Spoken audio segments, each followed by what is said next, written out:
ভূমিকম্প কিন্তু একটা মহা বিপর্যয়।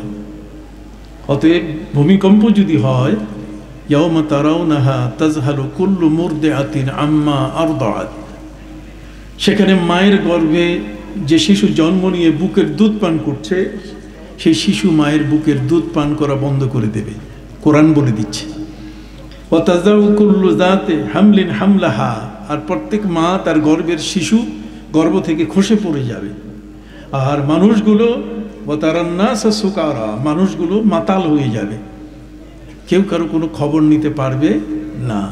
জমি জমার ওসিয়ত করা, কারণ আমি কিছু লিখে দেওয়া, ভবিষ্যতে তোমরা ভালো থাকো, তাদেরকে পুরো এই ধরনের পরামর্শ দেওয়া। ফালা ইয়াস্তাতিউনা তাওসিয়াতাও ওয়ালা ইলা আহলিহিম ইয়ারজিউন, ওসিয়তনামাও লিখতে পারবে না, আর নিজের অন্য জায়গায় ঘরে ফিরে যে আসবে অফিস থেকে, মাঠ থেকে, এটাও সম্ভব হবে না। এই মহা প্রাকৃতিক দুর্যোগ এটা আসে 100 বছর পর পর। কত বছর? সবাই বলেন না, কত বছর? 100 বছর পর পর আল্লাহ তাআলা পৃথিবীতে এক একজন ওলি পাঠান, মুজাদ্দিদ।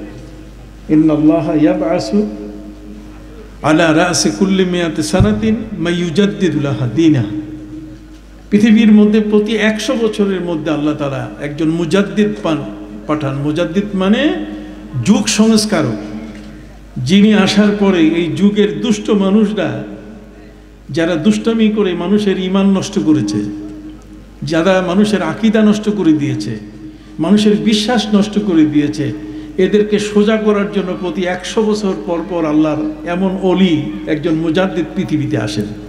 সুবহানাল্লাহ বলেন।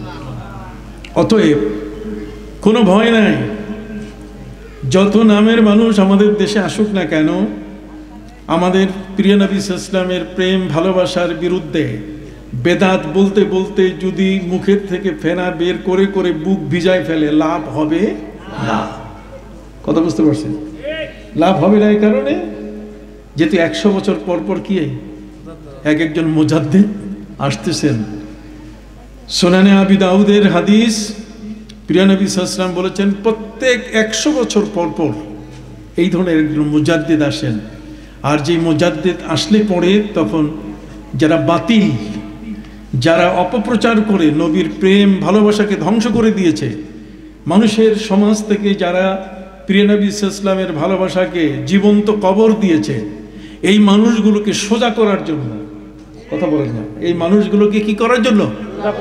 সোজা করার জন্য আল্লাহ তাআলা এমন ব্যক্তিকে পৃথিবীতে প্রেরণ করেন।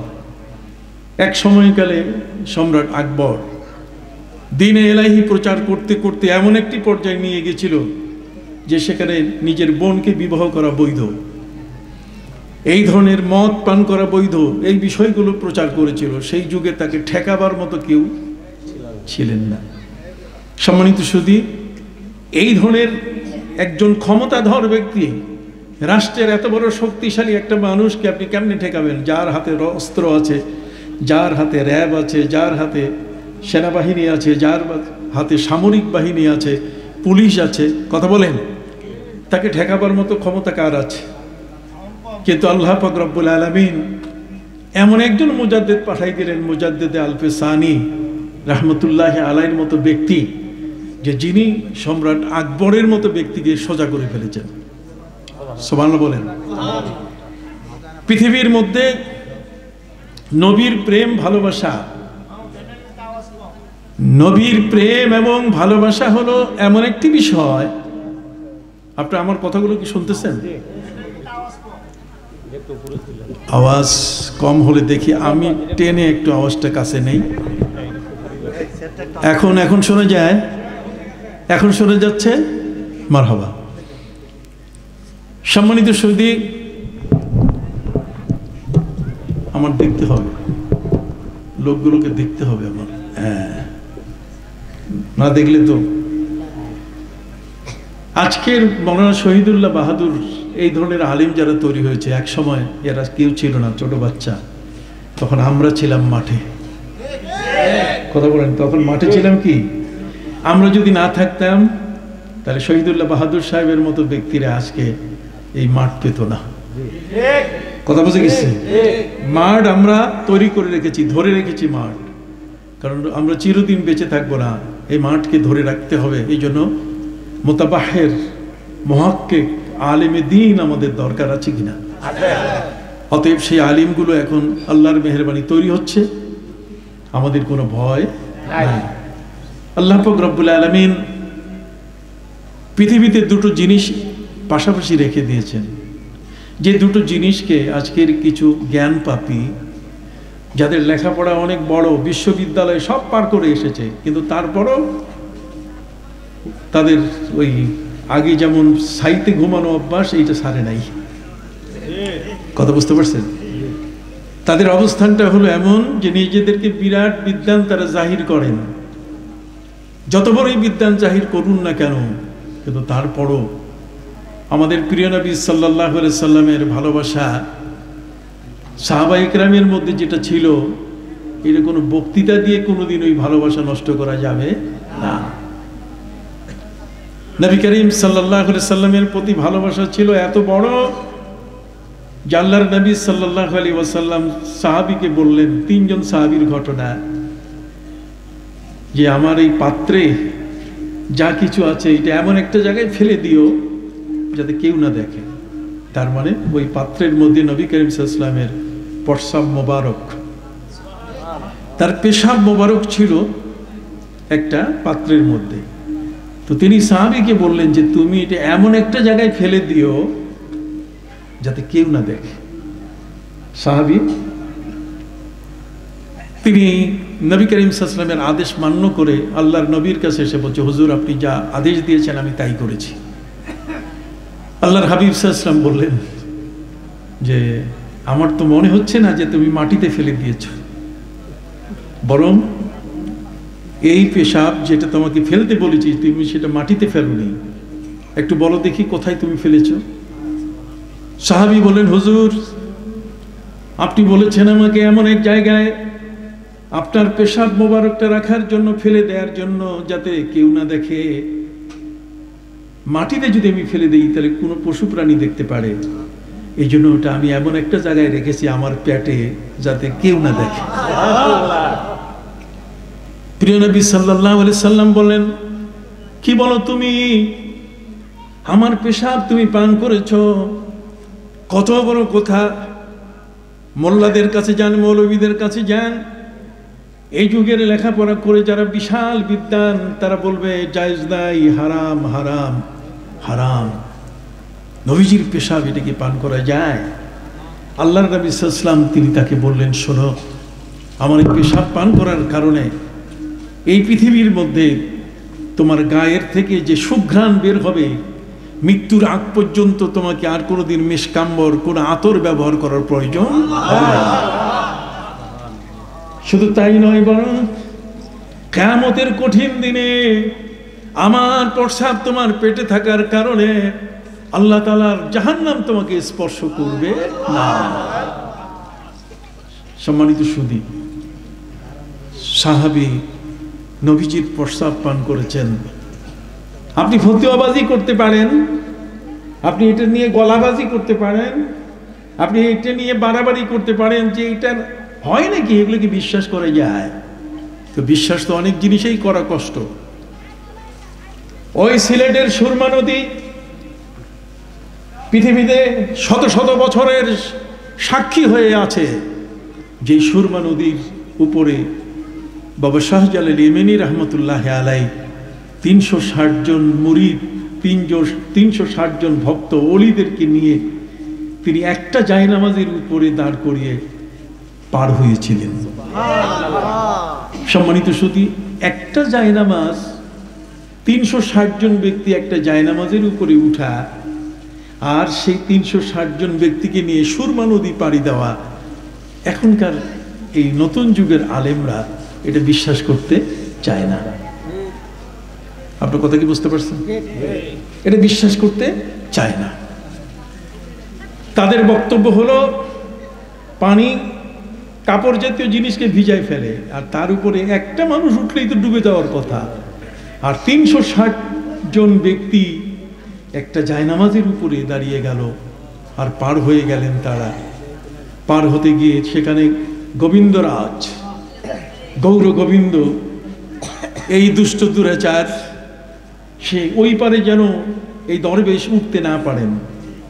হযরত শাহজালাল ইয়ামানি আল মুজাররাদি উনি যেন উঠতে না পারেন, এই জন্য পাথরের স্তূপ করে সাজিয়ে রেখেছিল, যে একটা পাথর ধরতে গেলে শত শত পাথর মাথার উপরে পড়ে জীবন্ত সেখানে তার কবর হয়ে যাবে।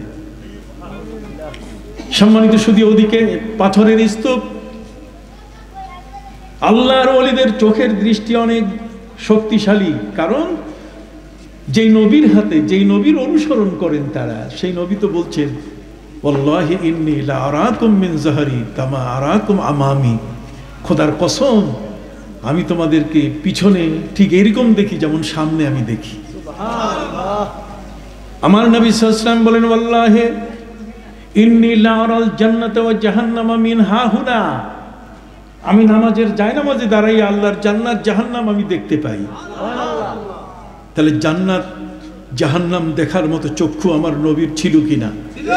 একটু হাত উঁচু করে বলেন ছিল কিনা? নারায়ে তাকবীর, নারায়ে রিসালাত, আহলে সুন্নাত ওয়াল জামাত। যুগের নষ্ট এবং বাতিলপন্থী আকীদা নষ্ট যারা, এই সমস্ত ব্যক্তিবর্গ নিজেদেরকে আলেম হিসাবে পরিচয় দেয়। প্রিয় নবী সাল্লাল্লাহু আলাইহি সাল্লামের দৃষ্টিশক্তি কত! বিজ্ঞানীদের সাথে কোরআনকে মিলানো যাবে না, বরং কোরআনকে এনে কোরআনের পাশে বিজ্ঞানীদেরকে ধরে আনতে হবে, কোরআন দিয়ে চেক করতে হবে বিজ্ঞানী ঠিক আছে কি না। প্রিয় নবী সাল্লাল্লাহু আলাইহি সাল্লাম তিনি কতটুকু কত দূর দেখেন, বিজ্ঞানীরা বলছে মানুষ 20 কিলোমিটার পর্যন্ত দেখে, আর বেশি কিছু দেখে না, কিন্তু নবীজি বলেন আমি আল্লাহর জান্নাত জাহান্নাম দেখি। বিজ্ঞানীর কথা না নবীর কথা? নবীর কথা। হাত উঁচু করেন, কার কথা? নবীর কথা। সে নবী তেমন ও पत्थरों के टुकड़ों को कलीमा पढ़ाना, इशारे से सूरज को वापस बुलाना। वो पत्थरों के टुकड़ों को कलीमा पढ़ाना, इशारे से सूरज को वापस बुलाना। दरख्तों को अपना कदम पे झुकाना, ये हुकूमत नहीं है तो फिर और क्या है। सुभान बोलें। সুবহানাল্লাহ। আবু জাহাল নবীজির হাতে বরই দেখিয়ে বলছে মোহাম্মদ আমার হাতে এই যে রাখলাম যে জিনিসটা, আপনি বলতে পারেন এটা কি জিনিস? নবী করিম সাল্লাল্লাহু আলাইহি ওয়াসাল্লাম বলেন চাচা পাথর, এটা কি? পাথর। আবু জাহাল তো এখন সুযোগ পেয়ে গেছে যে হাতে আমার বড়ই, আর মোহাম্মদ বললেন কি? পাথর। অতএব দেখি। নবীজি বললেন চাচা হাত খুলেন। চাচা বলছেন তোমার সামনে হাত খুললে তো হবে না, আরো 10-50 জন মানুষের সামনে হাত খুললে তখন বোঝা যাবে যে আমি সত্য না তুমি সত্য। নবীজি বললেন চাচা 10 আর 50 জনের হিসাব কেন?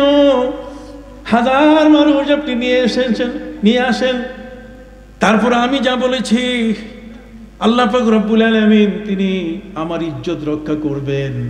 একটু হাত মেলেন না, খুলেন। লোক জড়ো হলো, হাত খোলার সাথে সাথে দেখে পাথর, বড়ই নাই। বলতে হি कंकरी ला इलाहा बोल उठे, बोलते ही कंकरी ला इलाहा बोल उठे, नूरुन आला नूर, नूरुन आला नूर है। বলার সাথে সাথে সেই বড়ই তো পাথর হয়ে গেছে, শুধু পাথর নয় বরং তার থেকে কালেমা চালু হয়েছে। সুবহানাল্লাহ। সুবহানাল্লাহ বলেন। আমার নবীজি এমন এক মহান নবী, সেই নবীকে যারা অনুসরণ করেন, হযরত ওমর ফারুক রাদিয়াল্লাহু তাআলা যিনি আমার নবীর মাথা নেওয়ার জন্য এসেছিলেন, সেই ওমর পথের মধ্যে যখন তাকে জানালো ওমর তুমি এই তরবারি নিয়ে যাচ্ছ কোথায়? হযরত ওমর রাদিয়াল্লাহু তাআলা বললেন আমি তো যে এখন বাপ দাদার ধর্ম বাদ দিয়ে নিজের ধর্ম প্রচার করছে তার মাথা নেওয়ার জন্য যাচ্ছি। ওমরকে বলা হলো ওমর তুমি কি জানো তোমার বোন ভগ্নিপতি কালেমা পড়েছে তার হাতে? সুবহানাল্লাহ বলেন। মোড় ঘুরে গেল, লাইন বদলে গেল। রাস্তা বদলে গেল। আমার প্রিয় নবী সাল্লাল্লাহু আলাইহি ওয়াসাল্লামের দিকে না গিয়ে ওমর বন ভগ্নিপতির কাছে, যে তারা ইসলাম গ্রহণ করেছে মুহাম্মদ সাল্লাল্লাহু আলাইহি ওয়াসাল্লামের হাতে, তার কাছে যাই, দেখি ওদেরকে ঠিক মতো শায়েস্তা করি আগে। হযরত আম্মার ইবনে ইয়াসির রাদিয়াল্লাহু তাআলা আনহু তার ভগ্নিপতিকে তিনি পড়াচ্ছিলেন, ওমরে ফারুককে দেখে উনি খাটের তলে লুকায় পড়ছেন। সম্মানিত সুধী, ওমর সেই সময়কালের সুঠাম যুবক ছিলেন। ওমরের রক্ত টকবক করছে, ওমর যেদিকে যায় ঠেকাবার ক্ষমতা কারো না। এই জন্য আরবরা বেছে নিয়েছিল যে ওমরকে দিয়ে এই কাজ সিদ্ধি করা যাবে, এই কাজটাকে সম্ভব করা যাবে। হযরত ওমর সেদিন হযরত ছিলেন না, তিনি ছিলেন কি? ওমর। ওমর ভগ্নিপতির সামনে গিয়ে বেধড়ক তাকে পেটানো শুরু করলেন, অথচ তার মুখ থেকে কোরআনের আওয়াজ বন্ধ হচ্ছে না। এরপরে বনের রুমে তার কামরায় যখন চলে আসলেন, তখন দেখলেন যে বনও এমন যে তার মুখ থেকে কোরআনের আওয়াজ বের হচ্ছে। বেধড়ক পিটানো শুরু করলেন। বোন বলছে, না, ওয়ানাজ্জালনা আলাইকাল কিতাবা তিবয়ানাল লিকুল্লি শাই, হে নবী, আপনার উপরে আমি এমন একখানা কিতাব নাজিল করেছি যার ভিতরে সবকিছুর বিবরণ আছে। হযরত ওমরের হাত থেকে তরবারি পড়ে গেল নিচে। হযরত ওমর তিনি বন ভগ্নিপতিকে ধরে বললেন, আমি অবাক হয়েছি, এমন একখানা কিতাব তোমাদের কাছে আছে যেখানে সবকিছুর বিবরণ, এ কথা তো কেউ আমাকে বলে না। অতএব তোমরা একটা কাজ করো, যে মুহাম্মদ সাল্লাল্লাহু আলাইহি ওয়াসাল্লামের হাতে তোমরা কালেমা পড়েছো, আমাকে সেখানে নিয়ে যাও। প্রিয় নবী সাল্লাল্লাহু আলাইহি ওয়াসাল্লামের দরবারে বন ভগ্নিপতি রক্তমাখা কাপড়ে নিয়ে যাচ্ছিলেন তারা। ওদিকে আল্লাহর পক্ষ থেকে আমার নবীকে বলা হলো একটা মঞ্চ তৈরি করেন, এই মঞ্চের উপরে আপনার গায়ের চাদর বিছায় দেন। নবীজি জিজ্ঞাসা করলেন, মাবুদ, যে মঞ্চটা তৈরি করব সে মঞ্চের সভাপতি কে, বসবে কে? আমার গায়ের চাদর যে মঞ্চের উপরে আমি বিছিয়ে রাখবো সেই ব্যক্তিকে? আল্লাহর পক্ষ থেকে নবীজিকে জানানো হলো। নবীজিকে আল্লাহ বলে দিলেন যে আপনি তো আমার কাছে একটা দোয়া করছেন যে আল্লাহ মক্কার দুইজন ব্যক্তির মধ্যে কোনো একজনকে আপনি কালেমা পড়ার সুযোগ করে দেন। এই দুইজন ব্যক্তির মধ্যে একজন হচ্ছে আবু জাহাল, আরেকজন হচ্ছে ওমর। অতএব ওমর যদি কালেমা পড়ে আমি বড় খুশি হব, আপনার দোয়াকে আমি কবুল করেছি। অতএব ওমর আসতেছেন, ওমর আসার সাথে সাথে এই মঞ্চে বসিয়ে আপনি তাকে কালেমা পড়ান। আমার নবী সাল্লাল্লাহু আলাইহি সাল্লামের সামনে যদি কেউ আসে, তাহলে তার কি সেই নবীজির গায়ে আঘাত করার মতো এই শক্তি তার গায়ে থাকে? জোরে বলেন না। আল্লাহ নিজেই বলছেন, ওয়াল্লাহু ইয়াসিমুকা মিনান নাস, ওয়াল্লাহু ইয়াসিমুকা মিনান নাস। মানুষের যাবতীয় আঘাত থেকে নবী আপনাকে আমি রক্ষা করার জন্য আমি নিজে পাহারাদার হয়ে গেছি। এই আয়াত যখন নাজিল হলো তখন থেকে নবীজি তার পাহারাদার তুলে দিলেন। কোন বডিগার্ড নাই, কেউ নাই, তিনি একা চলতেন। তার কারণ যে আল্লাহ স্বয়ং তার কি হয়েছেন? পাহারাদার। সুবহানাল্লাহ বলেন। তাহলে আল্লাহ যে নবীকে পাহারা দেন নিজে নিজে, পৃথিবীতে যত নবী এসছেন কোন নবীর পাহারাদারি, কোন নবীকে পাহারা দেওয়ার ব্যাপারে কোরআনের কোন আয়াত নাই। হ্যাঁ, তবে এতটুকু আছে যে আপনি আমার চোখে চোখে আছেন। হযরত নবী মুসা আলাইহিস সালাম, হযরত হারুন আলাইহিস সালাম, তাদেরকে তিনি বলেছেন তোমরা আমার চোখে চোখে আছো। কিন্তু নিজে পাহারা দেওয়া, নবীকে পাহারা দেওয়া, ওয়াল্লাহু ইয়াসিমুকা মিনান নাস, মানুষের আক্রমণ থেকে আপনাকে রক্ষা করার জন্য আল্লাহ আমি প্রস্তুত হয়ে আছি। আমার নবী সাল্লাল্লাহু আলাইহি ওয়াসাল্লাম এটা শোনার সাথে সাথে তিনি পাহারাদার তুলে দিলেন যে আর কোনো পাহারাদার প্রয়োজন নাই, আমার পাহারাদার স্বয়ং কে? আল্লাহ। আল্লাহ আমার স্বয়ং হেফাজতকারী। কথা কি বুঝতে পারছেন? অতএব প্রিয় নবী সাল্লাল্লাহু আলাইহি ওয়াসাল্লামের দরবারে হযরত ওমর তিনি বন ভগ্নিপতিকে নিয়ে নিজের হাতের তরবারি ছুপে দিয়ে বলেন, হুজুর, আজকে আপনি আমার প্রতিশোধ নেন। আপনি আমাকে বন ভগ্নিপতির গায়ের দিকে তাকালে দেখবেন তাদের গায়ে পোশাকগুলো রক্তে রঙিন হয়ে আছে, এগুলো আমি করেছি। আপনি দয়া করে এই তরবারি দিয়ে আমার প্রতিশোধ গ্রহণ করুন। নবী করিম সাল্লাল্লাহু আলাইহি ওয়াসাল্লাম বললেন, ওমর, মঞ্চ তৈরি আছে, আপনি আগে সেখানে বসেন। হযরত উমর ফারুক রাদিয়াল্লাহু তাআলা মঞ্চের দিকে গিয়ে তিনি দেখলেন এখানে চাদর, তিনি বুঝতে পেরেছিলেন নবীজির গায়ের চাদর হবে। ফাআখাযাহা ওয়া যাম্মাহা বিসাদরি, সেই চাদরখানা হাত দিয়ে ধরে তিনি তার বুকের সাথে লাগাই দিলেন। বললেন, হে নবী, আসমানের নিচে জমিনের বুকে এমন কোন বেয়াদব আছে নাকি যে আপনার চাদরের উপরে বসতে পারে? সেই ওমরের জ্ঞান ফিরে গেল। ওমর তিনি ফারুক হয়ে গেলেন। 21টি বিষয়ে নবীর সাথে, আমার প্রিয় নবীর ভালোবাসার সাথে হযরত উমরের সম্পর্ক এত বেশি। ও আসাদুহুম ফি আমরিল্লাহে ওমর। ওমর হচ্ছেন এমন যে আল্লাহর ওহী যখন নবীর সিনায় আসে তখন ক্রস কানেকশন হয়ে যায়। উমরে ফারুকের সিনার মধ্যে সেটা ধরা পড়া শুরু করে। হযরত উমরে ফারুক তিনি বুঝতে পারেন যে নবীর উপরে এই এমন একটা বিষয়ের আয়াত নাযিল হওয়া শুরু হয়েছে। আপনি সুবহান আসতে বলতেছেন কেন? আমি কতগুলো বিষয় আপনাদের কাছে বলে যাই। সম্মানিত সুধী, কয়টা জায়গায়? 21টা জায়গায়। আল্লামা জালালউদ্দিন সুয়ুতী রহমতুল্লাহ আলাইহ তারিখুল খুলাফা নামক কিতাবের মধ্যে তিনি উল্লেখ করেছেন। সম্মানিত সুধী, তার মধ্যে একটা বলি, তাতেই আপনি বুঝতে পারবেন। নবীজি কাবা ঘরের চতুর্দিকে তোয়াফ শেষ করে হাজী সাহেবান যারা আছেন তারা মাকাম ইব্রাহিমের সামনে 2 রাকাত নামাজ পড়েন। কথা বলেন। 2 রাকাত নামাজ পড়ার পরে সাফা মারওয়া এই পাহাড়ের মধ্যে তারা সাই করেন, দৌড়দৌড়ি করেন। নবী করিম সাল্লাল্লাহু আলাইহি ওয়াসাল্লাম 7 চক্করে তোয়াফ শেষ করে তিনি সাফা পাহাড়ের দিকে যাচ্ছেন সাই করার জন্য। ঠিক ওই মুহূর্তে হযরতে ওমর রাদিয়াল্লাহু তাআলা আনহু তিনি ব্যারিকেড সৃষ্টি করলেন। নবীজি, আপনি যাচ্ছেন কোথায়?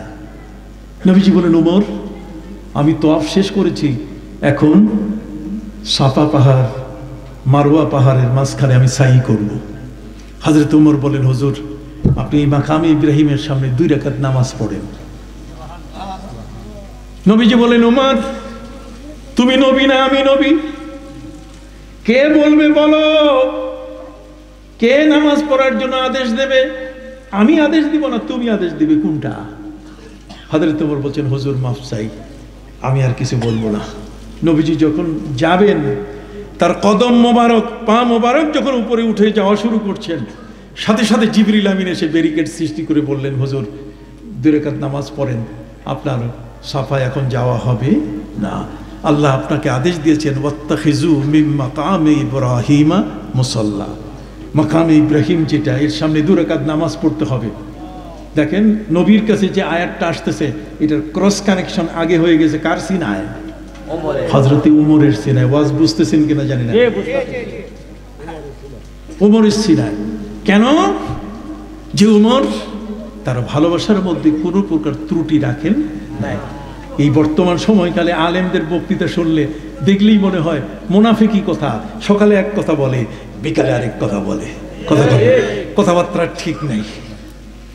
এমন এমন কথা বলে যেই কথাগুলো শুনলে ফাবাতুল আরদি খায়রুম মিন যাহরিহা, উপরে বেঁচে থাকার চেয়ে কবরে যাওয়াটাই কি উত্তম। কথা খেয়াল করেছে? সেই উমর 21টা বিষয়, কয়টা?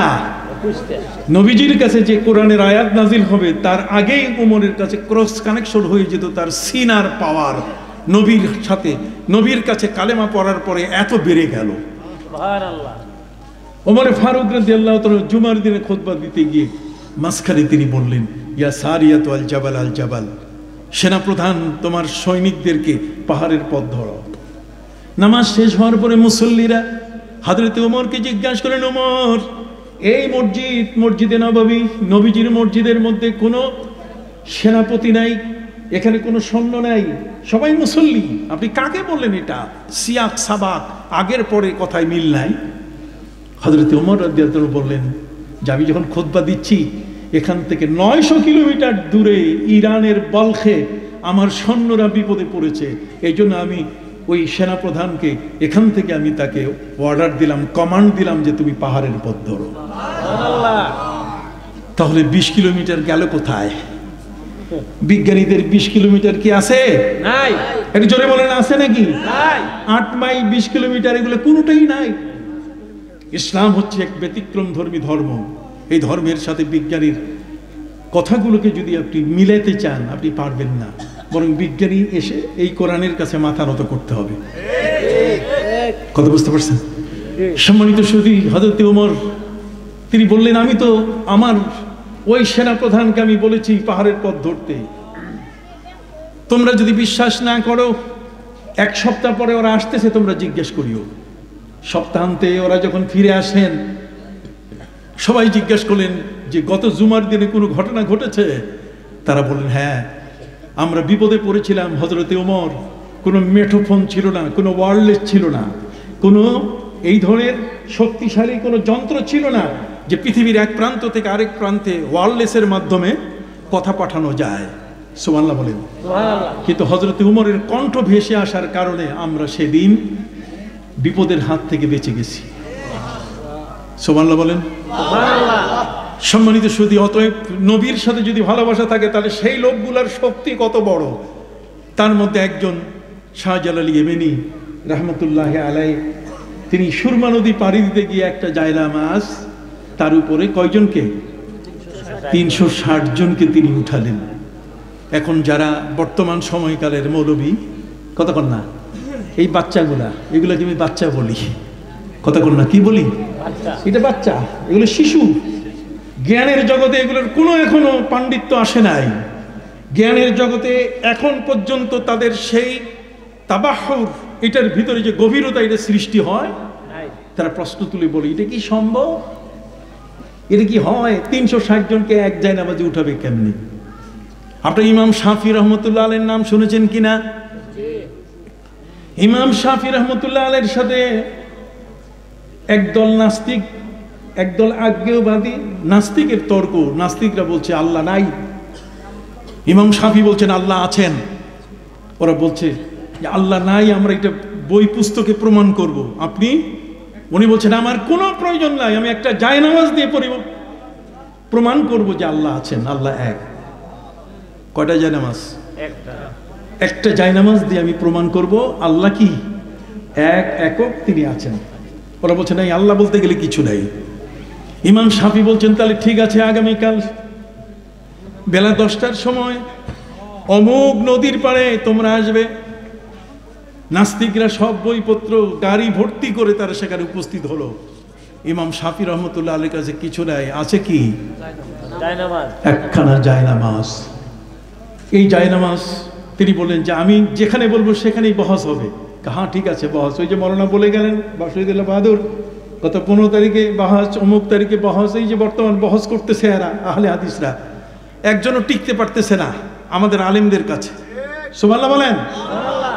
আমাদের আলেমদের কাছে এরা কিন্তু টিকতে পারতেছে না, খালি সময় পাল্টায়, বহসের তারিখ দেয়, এরপরে নাই, পালাই গেছে। কথা কি বুঝতে পারছেন? ইমাম শাফি রহমতুল্লাহ আলাইহি নাস্তিকদেরকে বললেন, নাস্তিকরা আমি যে জায়গায় বহস করব সে জায়গায় তো থাকবে। হ্যাঁ ঠিক আছে, আপনি যে জায়গায় বলেন। কয় তাহলে আসো। ওনার জায়নামাজখানা নদীর পানির উপরে বিছাই দিলেন। নদীর পানির উপরে বিছিয়ে দিয়ে ইমাম শাফি রহমতুল্লাহ আলাইহি জায়নামাজের উপরে দাঁড়িয়ে গেলেন। জায়নামাজকে হুকুম করলেন, জায়নামাজ তুমি এই দরিয়া নদীর মাঝখানে নিয়ে যাও। জায়নামাজ নৌকার মতো ভাসতে ভাসতে ইমাম শাফি রহমতুল্লাহ আলাইহিকে নিয়ে গেল নদীর মাঝখানে, গভীর পানির উপরে। ইমাম শাফি নাস্তিকদেরকে ডাকতেছেন যে আসো, এই জায়গায় আল্লাহ প্রমাণ করব আল্লাহ আছেন কিনা। সুবহানাল্লাহ বলেন। পৃথিবীতে আলেমরা কোনোদিন এদের ভয় করে নাই। সম্মানিত সুধী বন্ধুরা আমার, হযরতে শাহজালাল ইয়েমেনি রহমতুল্লাহ আলাইহি 360 জন ব্যক্তিকে, ভক্ত মুরিদকে, যাদেরকে তিনি অলি বানিয়েছিলেন, কথা কন, এই 360 জন অলি এক জায়নামাজের উপরে দাঁড়িয়েছে, আর এটা অসম্ভব মনে করছে। আপনি জানেন আমার নবী করিম সাল্লাল্লাহু আলাইহি ওয়াসাল্লামের যুগে হযরতে সাদ, নাম কি? আবার বলেন কে? হযরতে সাদ যখন ইসলাম প্রচার করতে করতে পারস্য সাগরের পাশে চলে গেলেন।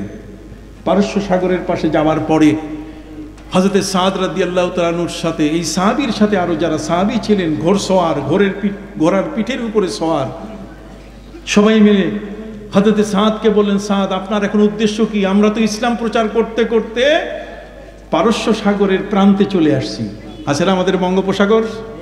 এরকম পারস্য সাগরের প্রান্তে চলে আসছি, এখন বাকিটা সাগর। সাগরের ওই পারে আফ্রিকার কালা মানুষগুলো, এখন আপনার ইচ্ছা কি? উনি বলছেন আমরা এখন ওদের কাছে ইসলাম প্রচার করার জন্য যাব। সাথীরা বললেন, সাদ আপনি কি করে সেখানে যাবেন? এটা কি যাওয়া সম্ভব? এই বিশাল সাগর, সাগরের পানিগুলো এগুলো কালো, এই নীল পানি, কালো পানির উপরে কি করে আপনি সেখানে আপনি যেতে পারেন? হযরতে সাদ তিনি বললেন, তোমরা ঘোড়ার পিঠের উপরে থাকো, আমি আল্লাহর কাছে দোয়া করে বলবো যে আল্লাহ, আমরা ঘোড়ার পিছনে চাবুক দিচ্ছি, চাবুক লাগালাম, তোমার এই পারস্য সাগর আমরা পাড়ি দিব। যদি তোমার মঞ্জুর না হয় আমাদের হাত দিয়ে ইসলাম প্রচার করা, তাহলে ঘোড়াগুলো সহ সাগরের মধ্যে ডুবে আমরা মরে যাব। আর যদি তুমি আমাদের খেদমত মঞ্জুর করো, তোমার নবীর উম্মত আমরা, তোমার নবীর সাহাবী, অতএব ঘোড়ার পিঠে আমরা চাবুক মারলাম যাতে করে আমরা এই ঢেউয়ের মাথায় পা দিয়ে দিয়ে আমাদের ঘোড়াগুলো যেন চোখের নিমিষে পার হয়ে যায়। সাগরের ঢেউয়ের উপরে পা রেখে চোখের পলকে হযরতে সাদ রাদিয়াল্লাহু তাআলা আনহু তার সঙ্গীরা সবাই কি হলেন? পার হলেন। এটা কি জাদু? না। আপনি কথা বলছেন না? জাদু না। এটা কি জাদু? না। এটা জাদু না, এটা হচ্ছে আমার নবীর প্রতি সাহাবীর ভালোবাসা। আমি কথা বলবো কিছু, আপনি শুনবেন, আপনি একটু জানা দরকার, নাহলে মাথা নষ্ট করে দিবে। কথা বুঝতে পারছেন? এরা আমাদের মাথা নষ্ট করতে পারে না, এই জন্য ভয় করে আমাদেরকে অনেক বেশি। হযরত সাদ রাদিয়াল্লাহু তাআলা আনহু নিমিষে পার হয়ে গেলেন সাথীদের নিয়ে। আল্লামা ইকবাল এর উপরে কবিতা লিখলেন। কে লিখলেন? আল্লামা ইকবাল তিনি লিখেছেন, দশত দশত হ্যায় দরিয়া ভি ন ছোড়ে हमने, दश्त दश्त है दरिया भी न छोड़े हमने, बाहर जुल्मत पे दौड़ा दिए घोड़े अपने। উনি বললেন যে আমরা হিমালয় পর্বতের বাধা মানি নাই, হিমালয় পর্বতকে ছেদ করে আমরা ওপারে গিয়ে ইসলাম প্রচার করি, সেই জাতি আমরা। অতএব আমরা আটলান্টিক, ভূমধ্য সাগর আর পৃথিবীর কোন সাগরকে আমরা পরোয়া করি না। দশত দশত হ্যায় দরিয়া ভি ন ছোড়ে हमने, আমরা হিমালয় পর্বত যেমন ছাড়ি নাই, হিমালয় পর্বতের বাধা যেমন আমাদের ইসলাম প্রচারে বাধা দিতে পারে নাই, ঠিক এমনি করে আমরা সমুদ্র জয় করেছি। আর সমুদ্র জয় করতে গিয়ে সমুদ্রের ঢেউয়ের উপরে আমাদের ঘোড়াগুলোকে চাবুক মেরে ছেড়ে দিয়েছি, আর সেগুলো ওই সমুদ্রের কালো পানির ঢেউয়ের উপরে পা রেখে রেখে চটচট করে টক টক করে তারা চোখের নিমিষে পার হয়ে গেছে। পার হওয়ার পরে হযরতে সাদ রাদিয়াল্লাহু তাআলা আনহু সাথীদেরকে বলেন, সাথীরা তোমরা তো মনে করেছো নৌকা ছাড়া, বিশাল ফেরি ছাড়া, বড় বড় ধরনের জাহাজ ছাড়া এগুলো পার হওয়া বড় কঠিন। তোমরা পার হয়েছে কিনা? নবীজির উসিলায় তো পার হয়েছি। তার উম্মতের এমন পরিচয় যে হুনাইনের যুদ্ধে সাহাবীরা বলছেন, ইয়া আইয়াতুহাল হাশারাত উখরুজু মিনহা। হুনাইনের যুদ্ধে সাহাবায়ে কেরাম যখন থাকার জায়গা পাচ্ছিলেন না, তখন জঙ্গলে গেলেন। কোথায়? জঙ্গলে। জঙ্গলে যাওয়ার পরে তারা বললেন, ইয়া আইয়াতুহাল হাশারাত, রে জঙ্গলের হিংস্র প্রাণীরা, উখরুজু মিনহা, তোমরা এই বন ছেড়ে দাও, জঙ্গল ছেড়ে দাও। নাহনু মিন আসহাবি রাসূলিল্লাহি সাল্লাল্লাহু আলাইহি ওয়াসাল্লাম, আমরা নবীজির সাহাবী, আমরা আজকে থাকবো, অতএব তোমরা বের হয়ে যাও। হিংস্র প্রাণীরা বাঘ, বাঘিনী, সিংহ, শাবককে নিয়ে, সাপ তার ডিমকে নিয়ে, বিচ্ছু, মশা সবগুলো ওই হুনাইনের সময় জঙ্গল থেকে সবগুলো বের হয়ে গেছিল। নবীর সাহাবীরা সেখানে আরাম করেছিলেন। তাহলে নবীর সাহাবীকে চিনে কিনা? আরো জোরে বলেন, চিনে কিনা? অতএব সম্মানিত সুধী, দামেস্কের মধ্যে মুসলমানদের উপরে খুব অত্যাচার। মুসলমানদের উপরে যদি অত্যাচার হয়, তাহলে মুসলমান পৃথিবীর যে প্রান্তে থাকুক চুপ থাকতে পারে না। 300 জন ঘোড়সওয়ার রেডি করে এই সিরিয়ার দামেস্কে মুসলমানদের পক্ষে তাদের সহযোগিতা করার জন্য সুদূর মদিনা থেকে রওনা হয়ে চলে আসলেন। কিন্তু আসার পরে এই দামেস্কে ঢোকা বড় কঠিন। দামেস্কের পাশ দিয়ে প্রত্যেকটি পৃথিবীর শহর কোনো না কোনো নদীর পাশে, জোরে বলেন, কোনো না কি নদীর পাশে।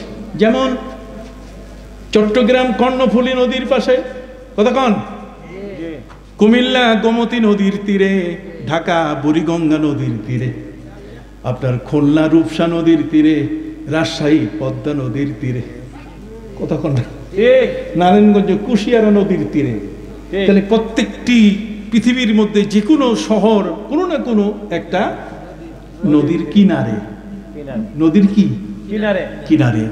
দামেস্ক হচ্ছে সিরিয়ার গা ঘেঁষা, সিরিয়া শহরের রাজধানীর গা ঘেঁষা একটা শহর, কথা বুঝতে পারছেন? এখন এই নদীটার নাম হলো তাইগ্রিস নদী, এটার আরবি নাম হলো দাজলা। নাম কি? দাজলা নদী। এই দাজলা নদী বিশাল, এত চওড়া যেটা সহজে পার হওয়া যায় না, এটা খরস্রোতা, তার মানে এত স্রোত বেশি যে সোজা পার হওয়া যায় না। 300 জন সঙ্গীদের নিয়ে যখন তাইগ্রিসের সামনে আসলেন, এত বড় নদী, পারাপার বন্ধ, কোনো কেউ যেন পার হতে না পারে, দামেস্কের খ্রিস্টানরা সবকিছু বন্ধ করে দিয়েছে। 300 জন সাথী জিজ্ঞেস করলেন, পারাপারের তো কোনো ব্যবস্থা নেই, এখন কি ফিরে যাব না পার হব, কোনটা? আপনারা পার হবেন কিনা, নদী পার হবেন কিনা, ফিরে যাবেন কিনা, এ ব্যাপারে আমার কোনো বক্তব্য দেওয়ার ক্ষমতা নাই, বরং আমাকে 1 মিনিটের সময় দেন, 1 মিনিটের মধ্যে আমি চক্ষু বন্ধ করব। এই 1 মিনিটের মধ্যে চক্ষু বন্ধ করলে মদিনার নবীর সাথে আমার দেখা হয়ে যাবে। কুল ইন কুনতুম তুহিব্বুনাল্লাহ ফাত্তাবিউনি ইউহিব্বুকুমুল্লাহ। প্রিয় নবী সাল্লাল্লাহু আলাইহি ওয়াসাল্লামের সাথে দেখা হয়ে যাবে। আমি নবীর কাছে আরজি পেশ করব যে এই তাইগ্রিস নদী পার হব না ফিরে যাব, এটা নবীজি বলবেন। আপনি দেখেন তো আকীদা কোন জায়গায় গিয়ে উঠছে, বিশ্বাস কত বড় শক্তিশালী, কথা বল না? এই জন্য আমি বলে থাকি প্রায় যে আকীদা হলো এটা বাতাস, অক্সিজেন, অক্সিজেন না হলে যেমন মানুষটা বাঁচে না, আকীদা ছাড়া ঈমান বেঁচে রাখা সম্ভব না। আকীদা হলো পানি, পানির অপর নাম কি? জীবন। অতএব পানি না হলে যেমন বাঁচা যায় না, আকীদা না হলেও ঈমান রক্ষা করা যায় না। খেয়াল করছেন কথাটা? আকীদা এমন একটা জিনিস, আকীদা হলো যে আমি নদী পারাপারের ব্যাপারে কোনো সিদ্ধান্ত দিতে পারবো না, আমাকে সময় দেন। আমি 1 মিনিটের জন্য, বেশি সময় নয়, 1 মিনিটে চক্ষু বন্ধ করব। চক্ষু বন্ধ করলে এই চোখের দ্বারা হাজার হাজার কোটি কোটি মাইল দূরে দেখা যায়।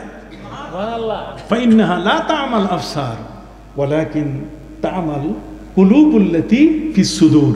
যদি অন্তরের চক্ষুটা যদি বন্ধ হয়ে যায়, তাহলে তার পক্ষে আর ভালো কিছু করার সুযোগ নাই। সম্মানিত সুধী, চক্ষু বন্ধ করলেন, চক্ষু বন্ধ করে তিনি খুলে বললেন, নবীজি নির্দেশ দিয়েছেন ফেরা যাবে না, মুসলমান কোনোদিন পিছনে ফিরে না। কেমন? কবি বলেছেন, हम तो मुसलमान हैं पीछे हटने वाले नहीं, हम तो मुसलमान हैं पीछे हटने वाले नहीं, सीने हैं सामने सरनगू करने वाले नहीं। আমরা মুসলমান কোনোদিন পিছনে আমরা যাইতে, পিছনে পালাইতে আমরা জানি না। আমাদের সিনা, আমাদের বুক সামনে, বুকের মধ্যে আমরা গুলি নিতে পারি, কথা বল না, কিন্তু আমরা কখনো পালাতে পারি না। সুবহানাল্লাহ বলেন। সুবহানাল্লাহ। 300 জন সাথীকে তোমরা ঘোড়ার উপরে সওয়ার, নবীজি বলেছেন তাইগ্রিস নদীর উপরে ঘোড়াগুলো চালাই দিতে। দেখেন তো কত বড় বিশ্বাস, নদী আর নদীর পানির উপরে ঘোড়া উঠাই দিয়া পারাপার। এক আজব জগৎ, এ আজব ধর্ম, এক নবীর আজব মহব্বত, নবীর একটা আজব ভালোবাসা।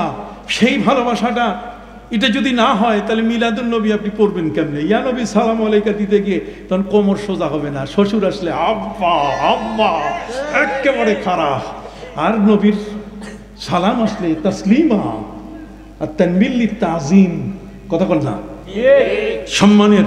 সম্মানের জন্য আমার চেয়ারম্যান সাহেব আসলে আমি দাঁড়াই, আমার এমপি সাহেব আসলে আমি দাঁড়াই, আমার ডিসি সাহেব আসলে আমি দাঁড়াই, কি বলেন ঠিক না? আমার শিক্ষা অফিসার যখন আসে আমি কি দাঁড়াই, আমার ওস্তাদ আসলে আমি দাঁড়াই, আমার শাশুড়ি আমার শ্বশুর আসলে আমি কি দাঁড়াই। স্পাইনাল কর্ড, মেরুদণ্ড একটাও আর বাঁকা থাকে না, পুরা কি সোজা। জাতীয় সঙ্গীত দাঁড়ায় দাঁড়ায় পড়ি, আর নবীর নামে ইয়া নবী সালাম আলাইকা পড়লে বেদাত বেদাত, মানে আর দাঁত নাই কথা। এই জন্য তাদের বিপক্ষে আমি একটা বই লিখেছি, বেদাতের অপব্যাখ্যা। 450 পৃষ্ঠার একটা বই আছে আমার, বেদাতের কি অপব্যাখ্যা। তারা বেদাতটাকে অপব্যাখ্যা করেছে, তারা কত বেদাত করতেছে। বেদাতের শেষ আছে বিশ্ব ইজতেমা, এটা কি বেদাত না? বুখারী শরীফের খতম, এটা কি বেদাত না? কতক্ষণ না লম্বা হবে, আলোচনা লম্বা হবে, আমি সেদিক যাচ্ছি না। যে বিষয়টা আমি আপনাদের বোঝাতে চাচ্ছি সেটা হলো 300 জন সঙ্গী নদীর পানির উপরে ঘোড়াগুলো চালিয়ে দিবে। পৃথিবীর এক আজব বিজ্ঞান ফেল। পৃথিবীর মাথার মানুষের মাথা এখানে সব গোল্লা, কিচ্ছু নাই, সব শেষ। বিশ্বাসটাকে এমন একটা আসনে বসাতে হবে, নবীর ভালোবাসাটাকে এমন একটা পর্যায়ে আনতে হবে যে আমি বিজয়ী হব। আমি কি হব? বিজয়ী হব। ঠিক তাই হয়েছে। 300 জনই বিশ্বাস করে ঘোড়ার পিঠের উপরে চাবুক দিয়ে বলে চল সামনে। বলার সাথে সাথে চোখের নিমিষে টাইগ্রিস নদী, দাজলা নদী পার হয়ে গেল। সুবহানাল্লাহ। আল্লামা ইকবাল লিখেছেন, আয়ে মৌজ দাজলা, আয়ে মৌজ দাজলা, তু ভি পহচানতি হ্যায় হামকো, আব তক তেরা দরিয়া আফসানা খা হ্যায় হামারা। এমন তো মৌলভী সাহেবরা উর্দু কইতে পারে না, ফার্সি বলে না, কথা বল না। আপনাদের কষ্ট হচ্ছে নাকি বাবা? আমি একটা অসুস্থ মানুষ, আমি আপনাদের আগেই বলেছি, কথা বুঝতে পারছি। আয় মৌজ দাজলা, মৌজ মানে ঢেউ, মৌজ মানে কি? আর দাজলা মানে টাইগ্রিস নদী। আল্লামা ইকবাল বলছেন, আয় মৌজ দাজলা, রে টাইগ্রিসের ঢেউ, তু ভি পেহচানতি হ্যায় হামকো, তুমি আমাদেরকে চিনো যে আমরা কোন নবীর উম্মত, আমরা কার উম্মত। হযরত সফিনা, নবী করিম সাল্লাল্লাহু আলাইহি ওয়াসাল্লামের সাহাবী, তিনি বলছেন আমি ব্যবসা করি, আমি এই নদীর পাড় থেকে ওই নদীর বন্দরে আমি মালামাল নিয়ে যাই। একবার নৌকা ভর্তি মাল নিয়ে আমি সন্ধ্যার পরে রওনা করেছি। নদীর মাঝখানে যখন আমার নৌকা, তখন এমন একটা ঝড়ো বাতাস হলো, আমার নৌকাটা উল্টাই দিল, মালামাল সব পানিতে তলিয়ে গেল। আমি বাঁচার উপায় নাই, এত বেশি ঢেউ ছিল যে আমার নৌকাটা তছনছ হয়ে গেল ভেঙে। আমি একটা তক্তাকে সাথে নিয়ে কোনো মতেই আমি সাঁতরাইয়া কিনারে যাওয়া শুরু করলাম। তখন অন্ধকার, চাঁদের মিটিমিটি আলো দেখা যায়। আমি যখন কিনারে গিয়ে পৌঁছলাম, কিনারে গিয়ে পৌঁছার পরে দেখি কি, ফিহে আজিমাতুম মিনাল আসাদ, সেখানে বেশ কয়েকটা বাঘ দাঁড়িয়ে আছে। কতক্ষণ না কি দাঁড়িয়ে আছে? এখন আমি ভয় হয়ে গেল যে আমি এখন এখানে যদি উঠি তাহলে বাঘ আমাকে কি শিকার করে ফেলবে। অতএব বাঘের যদি শিকার হই তাহলে তো আমি শেষ।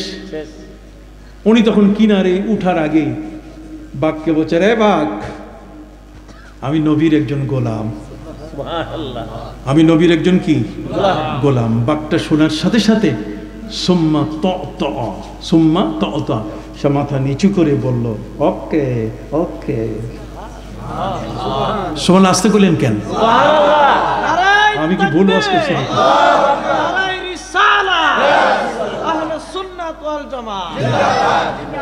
ওকে, ঠিক আছে, কোনো অসুবিধা নাই। উনি বলছেন, তার ত দেখে আমি উপরে উঠলাম, তাকে ডাক দিলাম, ইয়া আবুল হারেস। বাঘের নাম হচ্ছে আবুল হারেস, এর ডাক নাম। প্রত্যেকের একটা নিক নাম, ডাক নাম আছে না? তো বাঘের ডাক নাম হলো কি আবুল হারেস। যাকে ধরে তাকে তছনছ করে শেষ করে, এর নাম হলো আবুল হারেস। এই আবুল হারেসকে বলছি, আবুল হারেস, আমি নবীর সাহাবী। সে আমাকে মাথা নিচু করে বলল, ঠিক আছে। আমি উপরে উঠলাম, বাঘের ভয় চলে গেল। কিন্তু গিয়ে দেখি সামনে অনেকগুলো অজগর, তাদের আস্তানায় প্রত্যেকটা আমাকে দেখে মাথা উঁচু করে আছে, মনে হয় আমাকে খেয়ে ফেলবে। আমি অজগর সাপগুলোকে বললাম যে, দেখো আমি নবীর কি একজন গোলাম, সফিনা মাওলা রাসূলুল্লাহ সাল্লাল্লাহু আলাইহি সাল্লাম। আমি বাঘটিকে বললাম, বাঘ, তুমি যেমন আমাকে খাতির করেছো নবীর গোলাম হিসাবে, ওই সাপগুলোকেও তুমি একটু বলো না। এরপরে বাঘটা সোম্মা ইউহাম হেমো, সে এমনভাবে ডুকরিয়ে উঠলো, ডুকরিয়ে উঠার পরে আওয়াজ দিয়ে এমনভাবে মাথা দিয়ে আমাকে ঠেলা দিল, সেই ঠেলায় সাপের আস্তানার থেকে আমি কয়েকশো হাত দূরে পড়ে গেলাম। সুবহানাল্লাহ। বাঘটা আমাকে মাথা নিচু করে নবীজিকে সালাম পৌঁছানোর জন্য বলল। তার নবীকে বাঘ ভালোবাসে, আমরা ভালোবাসতে পারি কিনা? ভালোবাসবেন কেমনে? ইয়া নবী সালাম আলাইকুম তো কম করেই সোজা হয় না, এইখানেই তো ফেল। এই জায়গায় তো আপনি কি ফেল, এই জায়গায় তো আপনি সোজা হয় না, বে জায়গায় সোজা হয় কিন্তু জায়গা মতো কি সোজা হয় না। কথা বুঝতে পারছেন? সম্মানিত সুধী বন্ধুরা আমার, হযরত ইউলা ইবনে মুররা রাদিয়াল্লাহু তাআলা তিনি বলছেন, কুন্না ফি সাফারি মান নবী সাল্লাল্লাহু আলাইহি ওয়াসাল্লাম, নবী করিম সাল্লাল্লাহু আলাইহি ওয়াসাল্লামের সাথে সফরে ছিলাম আমরা। নবীজি একটা গাছের নিচে ঘুমিয়ে পড়লেন। সুম্মাস্তাজাল্লা নবী সাল্লাল্লাহু আলাইহি ওয়াসাল্লাম ফানামা, তিনি ঘুমিয়ে পড়লেন। আমরা দেখলাম ফাজাআতিল শাজারাতু মিন আসলিহা ফাখারাজাতিস শাজারাতু মিন আসলিহা, একটা গাছ মূল শেকড় সহ, শেকড়গুলো সহ উপরে উঠে মানুষ যেমন হাঁটে এরকম হাঁটতে হাঁটতে নবীর কাছে চলে আসলো। সুবহানাল্লাহ। গাছটা এসে নবীজিকে পাতা দিয়ে ডাল দিয়ে আদর করলো। গাছটা যখন চলে গেল তার নিজের জায়গায়, নবীজি ঘুম থেকে উঠলেন। আমরা তাকে বললাম, হুজুর এই যে দেখলাম ওই গাছটা, এটা এইভাবে এসে এই কাজ করলো। নবীজি বলছেন, ইন্নাহা শাজারাতুন ইস্তাজানাত রাব্বাহা, এই গাছটা আল্লাহর কাছে দোয়া করেছিল যে ও আমাকে একটু আদর করতে চায়। আল্লাহ তাআলা তার এই ভালোবাসাটাকে তিনি কবুল করে নিয়েছেন, যে কারণে সে তার মূল শেকড় সহ উপরে উঠে মানুষের মতো পায়ে হেঁটে হেঁটে আমার কাছে এসছে। সুবহানাল্লাহ বলবেন না? তাহলে এটার সাথে বিজ্ঞানের কোনো মিল আছে? নাই। আছে কি? নাই, কোনো মিল নাই। এই যে ভূমিকম্প সম্বন্ধে বিজ্ঞানীরা কত কথা কয়, আমি তো আজকে ইচ্ছা ছিল আমি ভূমিকম্পের উপর আপনাদের সামনে কথা বলবো, কি বলেন ঠিক কি না? কিন্তু যেহেতু পবিত্র ঈদে মিলাদুন নবী সাল্লাল্লাহু, আপনারা বলবেন যে হুজুর মনে সাবজেক্ট জানে না। না না, হুজুর এ যাবো তো এইটা দিতে দিতে এই পর্যন্ত আসছে। কথা বুঝতে পারছি? আমি আমার ভাইদের খেদমতে আরজ করতে চাই, ওই শাহজালাল ইয়ামানি রহমতুল্লাহ আলাইহি 360 জন শাগরেদ নিয়ে তিনি জায়নামাজ, একটা জায়নামাজের উপরে উঠেছেন। ইমাম শাফি যদি জায়নামাজের উপরে উঠে নদীর মাঝখানে যাইয়া নাস্তিকদেরকে ডাক, আসো এইখানে বহস করব, ওরা বলছে আর লাগবে না, আল্লাহ আছে, এটা বুঝতে পারছি। তাহলে এখানে কি হবে? এই জায়গার উত্তরটা কি হবে? আপনাকে তো ঠেকায় ফেলছে। 360 জন একটা জায়নামাজে আসে কেমনে? 360 জন শুধু নয়, 360 জনকে একটা জায়নামাজে নিয়ে নদীর মাঝখানে তিনি বলছেন একটা স্লোগান দাও। কি স্লোগান? শিল হট্ট, শিল হট্ট, শিল, শিল মানে পাথর, হট মানে সর, সিলেট। এই যে শিল হাট, শিল হাট, শিল মানে পাথর, হট মানে কি সর, শিল হাট, শিল হাট বলার সাথে সাথে কিনারে বসানো সব পাথরগুলো উড়ে উড়ে পালানো শুরু করলো। একটা পাথর নাই। বিজয় কেতন তিনি উড়ালেন ওপারে পার হইয়া, একজনের কোনো ক্ষয়ক্ষতি হয় নাই।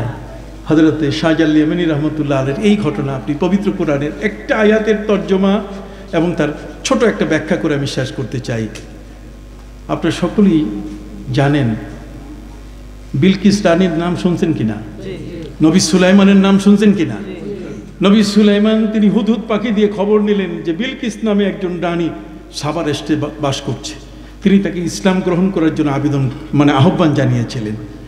সম্মানিত সুধী, বিলকিস রানী যখন নবী সুলাইমানের দেশের মধ্যে ঢুকে তখন দেখে যে বর্ডার থেকে রাজধানী পর্যন্ত মণিমুক্তা দিয়ে রাস্তা বাঁধানো। সুবহানাল্লাহ বলে, রাস্তা কি মণিমুক্তা দিয়ে বাঁধানো। যখন কাছাকাছি চলে আসছে, এই রানীর মাথার মধ্যে আসছে যে আমার দেশে তো মণিমুক্তা দিয়ে রাস্তা আমি কোনোদিন বানাই নাই। আমার দেশের চেয়ারম্যান মেম্বাররা যেটা এবছর বানায়, পরের বছরে 32টা দাঁত দেখায়, হা কইরা সব ভাঙ্গা টাঙ্গা শেষ।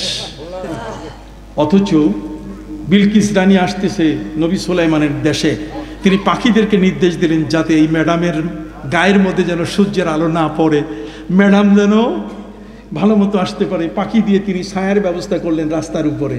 আর মণিমুক্তার রাস্তা চকমক চকমক টিকটক বাতির মতো জ্বলতেছে। হাঁটতে হাঁটতে যখন কাছে আসছে, মাত্র 1 মিনিটের সময় বাকি আছে নবী সুলাইমানের সাথে তার দেখা হবে। নবী সুলাইমান আলাইহিস সালাম ওই সময় তিনি মিটিং ডাকলেন। এই 1 মিনিটের মধ্যে তার সভাসদকে ডেকে বললেন যে আমি এই মুহূর্তে চাচ্ছি ম্যাডামকে আমার কোনো ঘরে আমি রাখবো না। এই যে রানী বিলকিসকে আমার কোনো ঘরে আমি তাকে মেহমান হিসেবে থাকতে দিব না, আমার কোন রেস্ট হাউসে তাকে আমি ঢুকতে দিব না। সবাই মিলে বলছে একজন রাষ্ট্রের রানী আসতেছে, বিল ক্লিনটন আসছে বাংলাদেশে, তাকে হোটেল শেরাটনে থাকতে দিছে। কাজী নবী সুলাইমান, বিলকিস রানী একটা দেশের সম্রাজ্ঞী আপনার দেশে আসতেছে, আপনি থাকার একটা ভালো জায়গা দেবেন না? নবী সুলাইমান আলাইহিস সালাম বলছেন পরিষ্কার কথা, আমার কোনো রেস্ট হাউস কোনো বাংলো, কোনো হোটেল, কোনো কিছুই আমি তার জন্য দিব না। কয় তাহলে কি করবেন? কয় তা আমি চাচ্ছি যে এখান থেকে ২৫০০ কিলোমিটার দূরে তার দেশ, তার যে সংসদ ভবন, তার যে বাড়িটা আছে, রাত্রে যেখানে ঘুমায়, যেই রুমে ঘুমায়, যেই বিল্ডিংটা ঘুমায়, এই পুরাটা কে উঠাই এনে দিতে পারবে? কে আনতে পারবে বলো? 1 মিনিট সময় আছে, আমি আমার রেস্ট হাউসে তাকে শুইতে দিব না। সুবহানাল্লাহ, সুবহানাল্লাহ। আমি আমার রেস্ট হাউসে তাকে আমি থাকতে দেব না। তোমরা কে আছো এনে দিতে পারো, সময় কিন্তু নাই। ক্বালা ইফরিতুম মিনাল জিন আনা আতিকা বিহি ক্বাবলা আন তাকুমা মিন মাকামিক। নবী সুলাইমান, আপনি চেয়ার থেকে উঠতে বসতে যতটুকু সময় লাগবে, ওর পুরা সংসদ ভবন, তার বালাখানা, তার বাড়ি, তার কোর্ট কাচারি, তার শোয়ার রুম, তার বিল্ডিং, বালাখানা সব আমি উপস্থিত করব, চেয়ার থেকে উঠতে আর বসতে যত সময় লাগে। সুবহানাল্লাহ। নবী সুলাইমান বলছেন হবে না, সময় নাই। চেয়ার থেকে উঠতে বসতে কি লাগে? সময় লাগে। কতক্ষণ না? নবী সুলাইমান আলাইহিস সালামের দরবারে একজন দরবেশ ছিলেন, নবীর পাগল, নবীর মুহিব, প্রিয় নবী সাল্লাল্লাহু আলাইহি ওয়াসাল্লামের ভালোবাসার নারায়ে তাকবীর। ফান্দাউক দরবার শরীফ, ফান্দাউকের পীর সাহেব হুজুর কেবলা জিন্দাবাদ, জিন্দাবাদ। হুজুর আসছেন এখানে, সামনে আসেন। সম্মানিত সুধী, আমি তো আগেই বলেছি, বারবার বলতেছি যে আমি অসুস্থ মানুষ। কে বলেন ঠিক না? এই দলিলগুলো আপনার কি পছন্দ হয়? হয়। কতক্ষণ না? হয়। আর পছন্দ হবে না মানে আমি কি নিজের বানাই বলতেছি নাকি? এগুলো তো শিখে শিখে আমার বক্তারা বক্তৃতা দেয়। সম্মানিত সুধী, নবী সুলাইমান আলাইহিস সালাম তিনি বললেন সময় নাই, চেয়ার থেকে উঠতে বসতে অনেক সময়, অতএব তার চেয়ে কম সময় কে এনে দিতে পারবে? নবী সুলাইমান আলাইহিস সালামের দরবারে একজন দরবেশ ছিলেন, নবীর মহব্বত, নবী সুলাইমানকে ভালোবাসতেন। নবী সুলাইমানের ভালোবাসা তার অন্তরে ছিল। নবী সুলাইমান যে ওজিফাগুলো শিখাই দিয়েছেন সেগুলো পড়ে। কতক্ষণ? উনি বলে উঠলেন যে হুজুর আমি এনে দিতে পারবো, চোখের পলক মারতে সময় লাগবে না তার আগে। সুবহানাল্লাহ। قال الذي عنده علم من الكتاب انا آتيك به قبل ان يرتد اليك طرفك। আপনার দিকে নজর পড়ার আগে, চোখের পলক মারার আগে আমি এনে দিব। নবী সুলাইমান বলেন আনো দেখি। বলার সাথে সাথে পুরা বিল্ডিং, বালাখানা, তার সংসদ ভবন, একে পুরা কোর্ট কাছারি, এই দরবেশ তিনি তার ফু দিয়ে হাজির করে এনেছেন। সুবহানাল্লাহ। এই দরবেশের মধ্যে নবীর মহব্বত ছিল। জোরে বলেন কি ছিল? নবীর। তো নবীর মহব্বত যদি না থাকে তাহলে উম্মে আইমান নবী করিম সাল্লাল্লাহু আলাইহি ওয়াসাল্লামের পেশাব পান করেছেন। মহব্বত যদি না থাকে, হযরত মালিক ইবনে সিনান উহুদের ময়দানে নবীজির দামান মোবারক শহীদ হওয়ার পরে রক্ত পড়ছে, উনি রক্ত মাটিতে পড়তে দিচ্ছেন না পাথরের গায়ে। পাথরের গায়ে নবীর রক্ত পড়লে কিয়ামত হয়ে যাবে, ভূমিকম্প হয়ে যাবে, এই পাহাড় মাটি কিচ্ছু টিকবে না। এই জন্য তিনি সেগুলো হাত দিয়ে মুছে মুছে পান করা শুরু করলেন। এখন তো আপনি জায়েজ না জায়েজের ফতুয়াতে আছেন। কতক্ষণ না? আপনি আছেন জায়েজ না জায়েজের কি ফতুয়া। আপনার ছোট্ট বাচ্চাটা জন্ম নেওয়ার পরে, আপনার এই প্রথম বাচ্চা, এর আগে আপনি সন্তানের বাবা হতে পারেন নাই, কতভাবে আল্লাহ তাআলা আপনাকে আপনার দোয়া কবুল করে কোলে নেওয়ার মতো একটা শিশু দিয়েছেন। ওই শিশুর মুখে তার যে নেটা পড়ে, মুখ দিয়ে যে লোল পড়ে, লোলগুলো মুখের ভিতরে যায় না? কথা কয় না? এখন কি ডাক্তারের প্রেসক্রিপশন অনুযায়ী আপনি বলবেন যেটা পয়জন আছে এখানে মুখে নেওয়া যাবে না? এরকম বহু পয়জন তো বহু মানুষের মুখে আসে, তারপরে তো মুখ লাগায়। কতক্ষণ না? তারপরেও কি মুখ লাগায়। তাহলে ভালোবাসা, ভালোবাসার মধ্যে পয়জন বলতে গেলে পয়জন কিছু না। হযরত মালিক ইবনে সিনান তিনি নবী করিম সাল্লাল্লাহু আলাইহি ওয়াসাল্লামের রক্ত মোবারক এক বিন্দু পরিমাণ পাথরের পড়তে দেন নাই। তিনি সবগুলো মুখ থেকে, দান্দার মোবারকের পাশ থেকে, চোয়াল থেকে নিয়ে নিয়ে তিনি পুরোটা নিজের পেটে গ্রহণ করেছেন। তিনি বললেন মালিক, মালিক ইবনে সিনান তিনি হলেন হযরত আবু সাঈদ খুদরি রাদিয়াল্লাহু তাআলার পিতা। হযরত আবু সাঈদ খুদরি রাদিয়াল্লাহু তাআলার বাবা তিনি। হযরত মালিক ইবনে সিনানকে নবীজি বললেন যে যতদিন বেঁচে থাকবে তোমার গায়ের থেকে মিশকাম্বরের ঘ্রাণ বের হবে, তোমার আতর মাখা লাগবে না। তাহলে নবীর প্রতি ভালোবাসা এইটা যদি না থাকে তাহলে সেই লোকটাকে জীবনও কোনো দিন আপনি নিতে পারবেন না যে কে আমরা একটু দাঁড়াইয়া নবী সালাম আলাইকা কোন কতক্ষণ না। সেই লোকটাকে আপনি কোনোদিন ওই কবর জিয়ারত করতে নিলে সে বলবে বেদাত বেদাত, ওর চোখটাই হয়ে গেছে বেদাত। কাজে এই চোখটা পরিবর্তন করতে গেলে প্রতি 100 বছর পর পর আল্লাহ তাআলা একজন মুজাদ্দিদ পাঠান। মুজাদ্দিদে আলফসানির মতো ওই বড় বড় সেই সম্রাট আকবরের মতো ঘাট তেরা কতক্ষণ না রাজা বাদশাগুলোর ঘাট ধরে ধরে সোজা করে দিতেন। কুতুবউদ্দিন কাকি বক্তের খিলজির একটা ঘটনা বলবো কুতুবউদ্দিন কাকি বক্তের খিলজি হলেন খাজা মঈনুদ্দিন চিশতি আজমিরি রহমতুল্লাহ আলাইহির, তিনি খলিফা। তার 2 খলিফা, বেশি প্রসিদ্ধ একজন হচ্ছেন সেলিম চিশতি। কি নাম? সেলিম চিশতি। সেলিম চিশতি এটা বাদশাহ আকবরের পীর ছিলেন। সম্রাট আকবরের পীর হলেন কে? সেলিম চিশতি। এই জন্য সম্রাট আকবরের যখন সন্তান তার স্ত্রীর গর্ভে আসে তখন তিনি পীরের বাড়িতে পাঠাই দিয়েছিলেন যে একটা ভালো জায়গায় যেন আমার সন্তানটা জন্ম নেয়। জন্ম নেওয়ার পরে সেই সন্তানের নাম রাখছেন পীরের নামে। এই জন্য সম্রাট আকবরের প্রথম ছেলের নাম কি? সেলিম। নাম কি? সেলিম মানে পীরের নামে নিজের ছেলের নাম রাখছে। আর এখন ওই বেয়াদব বলে যে আমি গেছিলাম আমার এক হুজুরের কাছে, আমাকে জিজ্ঞাসা করছে তোমার নাম কি? আমার নাম হুসাইন। না না, হুসাইন নাম রাখা যাবে না, হুসাইন শিয়ারা ব্যবহার করে, অতএব তুমি তোমার নাম আরেকটা রাখো, তুমি বরকতুল্লাহ রাখো বা অমুকটা রাখো। নাম কইলাম না, কথা বুঝেন নেই? অথচ আমার নবী হুসাইন নাম রেখেছেন। আমার নবী কি শিয়া ছিলেন? একটু হাত উঁচু করে বলেন না, আমার নবী কি শিয়া ছিলেন? আমার নবী শিয়া ছিলেন? সাহাবা ইকরাম হুসাইন নাম ধরে ডাকছেন, তারা কি শিয়া ছিলেন? তাহলে কি এরা কি প্রচার করতে চায়, কি বলতে চায় আমরা কি বুঝি না? মাথা কি শূন্য আমাদের? কি মনে করো এটা কি কিছু নাই? সম্মানিত সুধী, অতএব খবরদার, এই বাংলার মাটিতে আল্লাহর ওলিরা এসে নবীর প্রেম সৃষ্টি করে দিয়েছেন। আল্লাহর ওলিদের মাধ্যমে আমরা পেয়েছি নবীর ভালোবাসা। এখানে এরা দুর্গম গতিতে এখানে ছুটে এসেছেন। রাজা বাদশাহ তাদের হাতে তরবারি ছিল, তাদের তরবারির তার ভয় পান নাই।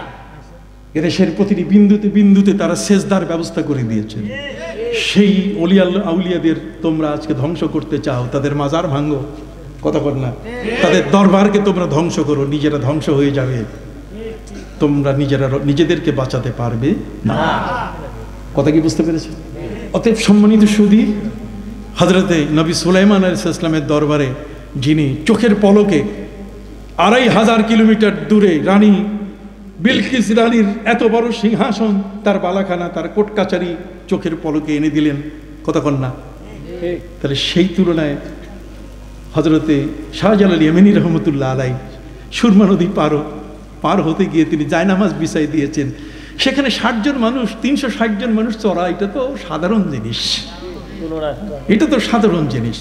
নবী সুলাইমান আলাইহিস সালামের সামনে যখন হাজির হয়ে গেল বিলকিসের সিংহাসন, নবী সুলাইমান আলাইহিস সালাম তিনি বললেন যে আমি রানীর সাথে কিছুক্ষণ কথা বলি, আর এই ফাঁকে তোমরা কালার করে দাও, রং বদলায় দাও, পুরা বিল্ডিং এর রং বদলায় দাও। সব জিন জাতির সেকেন্ডের মধ্যে কোটি কোটি জিন একসাথে, যত বার্জার পেইন্ট, কত করে রং যত আছে সব দিয়ে পুরা চেহারা চেঞ্জ। এখন ম্যাডামকে শোয়াইতে হবে, ম্যাডামকে আরামের বিছানা দিতে হবে, 2500 কিলোমিটার দূর থেকে আসছে। তো ম্যাডামকে বলা হলো, ম্যাডাম তার প্রোটোকল যারা দিচ্ছেন, তার পিএস এপিএস যারা আছে তাদেরকে বলছে, তারা বলছে যে চাবি দেন, কোন হোটেলে উঠবো? তো বলছে যে এই যে হোটেলটা দেখা যায়, এই যে বাড়িটা দেখা যায়, এইটাতে ম্যাডাম উঠবে। কোথায় চাবি দেন? কয় চাবি আমাদের কাছে নাই, চাবি ম্যাডামের ভ্যানিটি ব্যাগে আছে। কোথায় আছে? ম্যাডামের কোথায় আছে? ভ্যানিটি ব্যাগে। তার মানে উনি যে ওই যে তালা বন্ধ করে আসছেন, চাবিটা তো তার ভ্যানিটি ব্যাগে আছে। ওরা অবাক হয়ে গেল যে বেইজ্জতির তো সীমানা আছে, আমরা এত দূর থেকে আসলাম, 2500 কিলোমিটার দূরে, আপনারা আপ্যায়ন করতে ত্রুটি করেন নাই, মণিমুক্তা দিয়ে রাস্তা বানালেন, আর পাখি দিয়ে ছায়ার ব্যবস্থা করলেন, আর শেষে আপনারা আমাদেরকে এইভাবে, মানে ওই যে কপালে লাথি পায় কি সালাম। তার মানে অর্থ হলো যে আমরা আপনাদের কাছে এখন বেইজ্জতি হব। নবী সুলাইমানের পক্ষ থেকে বলা হলো যে ম্যাডামের যেটা আছে ভ্যানিটি ব্যাগে চাবিটা, ওইটা দিয়ে একটু খুলুকটা, দেখি খুলি কিনা। ম্যাডাম বলছে আর কতক্ষণ দাঁড়িয়ে থাকা যায়? ভ্যানিটি ব্যাগ বাইর করে সাথে সাথে দিয়ে বলছে খোলো। চাবি দিয়ে মোচড় দেওয়ার সাথে সাথে দরজা ঠাস করে খুলে গেল। দেখে কি ম্যাডামের হুবহু বিছানা, কোলবালি সব একসাথে পড়ে আছে, যেভাবে রেখে আসছে সেভাবে পড়ে আসছে। এই হলো আমার ইসলাম, আপনি কি বুঝতে পারছেন? এটাই হলো আমার কি ইসলাম। এই সত্যটাকে তারা মানে না, এগুলো পড়ে না তারা, এগুলো তারা কি পড়ে না। এরা পড়ে আরেকটা, যেটা এই পৃথিবীতে এক ভিন্ন শব্দে লড়াই লড়াই লড়াই চাই, লড়াই করে বাঁচতে চাই। এটা ইসলামের স্লোগান না। কথা বুঝতে পারছেন? আমি বোধহয় আপনাদেরকে অনেক কষ্ট দিলাম। হুজুর এখানে আসছেন, কুল ইন কুনতুম তুহিব্বুনাল্লাহ ফাত্তাবিউনি ইউহিব্বুকুমুল্লাহ। নবীকে ভালোবাসেন। আমি আরেকটা মাহফিলেও বলেছি যে নবী করিম সাল্লাল্লাহু আলাইহি ওয়াসাল্লাম যখন আজান কিভাবে হবে, লোকগুলোর জমাতে আসবে কিভাবে, কেউ বললেন ঘন্টা বাজায়, কয়েকটা খ্রিস্টানরা বাজায়, কেউ বলছে লাঠি, একটার পর একটা লাঠি আমরা আওয়াজ করে মানুষগুলোকে নামাজের জন্য ডাকি, কেউ বলছেন আগুন জ্বালাই, বলা হচ্ছে এটা আগুন পূজারীদের কাজ। সেদিন সব পোস্টপন্ড হয়ে গেল, নতুন করে আগামীকালের সিদ্ধান্ত। রাতের বেলায় হযরত আব্দুল্লাহ ইবনে যায়েদ ইবনে আব্দুস সাল্লাম ইবনে আব্দে রাব্বি তিনি স্বপ্নযোগে দেখলেন যে একজন বাঁশরিওয়ালা বাঁশরি নিয়ে আসছে, কথা কর না, আর সে বাঁশি বাজাচ্ছে। তখন সাহাবী হযরত আব্দুল্লাহ ইবনে যায়েদ ইবনে আব্দে রাব্বি তিনি বলেন, ভাই বাঁশিটা বিক্রি করবে? কয় কি করবে বাঁশি দিয়ে? কয় আমরা মুসল্লিদেরকে নামাজের জন্য মসজিদে ডাকবো। উনি বললেন যে না, এই বাঁশি দেওয়া যাবে না মসজিদের কাজে, বরং আমি কতগুলো শব্দ শিখাই দেই। তখন তিনি আজানের 15টা কালেমা, 15টা বাক্য শিখাই দিলেন। উনি ওইটা দেখে নবী করিম সাল্লাল্লাহু আলাইহি ওয়াসাল্লামের কাছে এসে বললেন, হুজুর আমি স্বপ্নে তো এইটা দেখলাম। নবীজি বলছেন, রুইয়াকা হাক্কুন, তোমার স্বপ্ন সত্য। আমি যখন মেরাজে গেছিলাম, রফরফে যখন পার হচ্ছি সিদরাতুল মুনতাহার পরে, তখন এই 15টা বাক্য আমার কানে এসেছিল, তোমার স্বপ্ন সত্য। নবীজি যাচ্ছিলেন, হযরত আবু মাহজুরা ছোট একটা বাচ্চা, আবু মাহজুরা রাদিয়াল্লাহু তাআলা আনহু ছোট বাচ্চা খেলতেছে, উনি তাকে ধরে এনে পিঠের উপর হাত দিয়ে থাপ্পড় দিয়ে বললেন, বল আল্লাহু আকবার আল্লাহু আকবার আল্লাহু আকবার আল্লাহু আকবার।